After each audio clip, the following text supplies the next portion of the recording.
The Lord be with you. And with your spirit. A reading from the Holy Gospel according to Luke.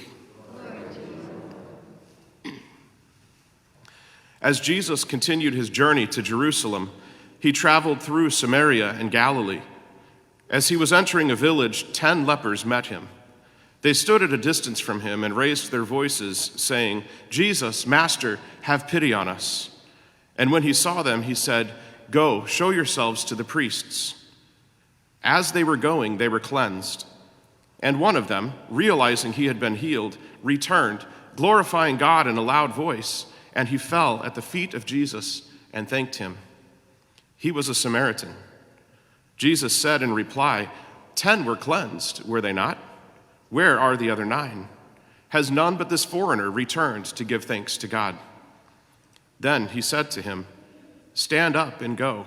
Your faith has saved you." The Gospel of the Lord. Praise to you, Lord Jesus Christ.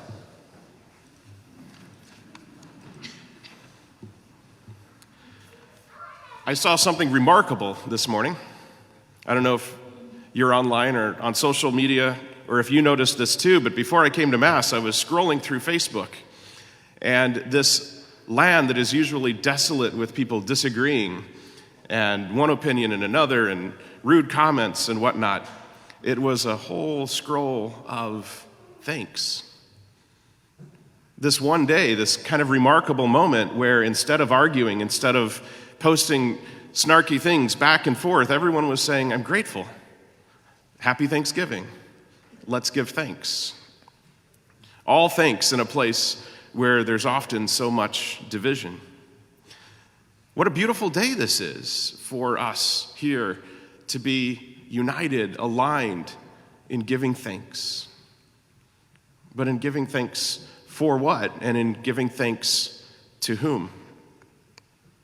The first reading, Sirach, my favorite book of the Bible, this poem of a father teaching his sons everything that he thinks is important in faith and in life. We have this little snippet where the dad is teaching his kids to give thanks. And in here, there's these beautiful lines of, "Bless the God of all, who has done wondrous things for us." That's who we come to thank, the God of all, who has done wondrous things for us. And Sirach goes on to speak of the beautiful things from our mother's womb forth, all the days of our life, all the blessings that God showers upon us. And it ends with a prayer for even more blessings. May God grant you a heart full of joy, and may peace abide among you. Then we come to this gospel where we have these 10 who were lepers, and Jesus sent them away, telling them to go to the priests to be healed. And on the way, they are healed. But only one comes back to thank Jesus. Over the last several days in the gospel, Jesus, as we've been wrapping up this year in this ordinary time, Jesus has been reinforcing an important point that leads to this moment in this gospel. Jesus has been teaching and reinforcing the fact that he is the new temple, and he, Jesus, is the new sacrifice. So it's after this encounter with Jesus, the living God, the new temple, the new sacrifice, that these 10 do what they're told, but are healed nonetheless on their way to the priests of the former covenant. That one that returned and the 9 that didn't return to give thanks is an image that we could easily latch onto this morning if we're not careful, right? We could say, here we are to give thanks. Where are the other 9? I don't think that that's a fair and a good way of looking at this gospel in the light of this day. Everyone around us today is aligned on giving thanks for something. It might be that so many have forgotten who we're thanking. The one that returned to Jesus, the one that returned to God to give thanks, was the one that led Jesus to say, "Weren't they all healed? Why has the only one returned?" I prefer to look at this gospel through a slightly different lens of the 1 and the 9 and make it a challenge to myself. I feel like so often it's easy to thank God for something immediate, for something that's right in front of me, for something that just happened. And yet I forget the other 9 things with which God has blessed me.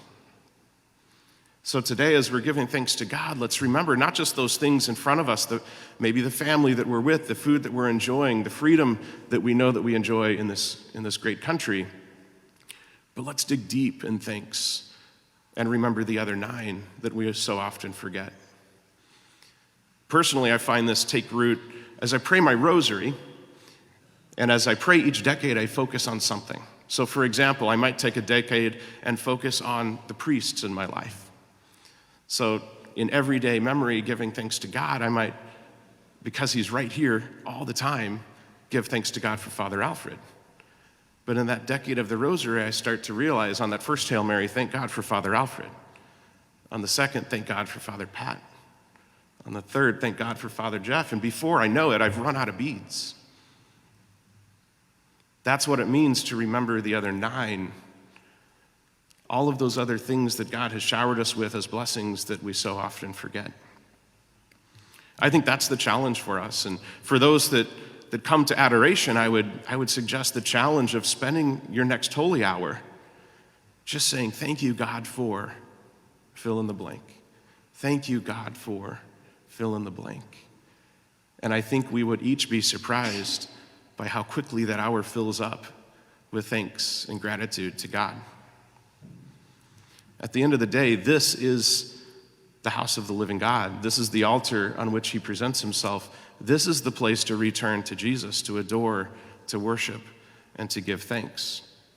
We have the gift to do so in adoration. We have the gift to do so now as he continues to represent himself in the very gift of himself, the gift of the Eucharist that itself means thanksgiving.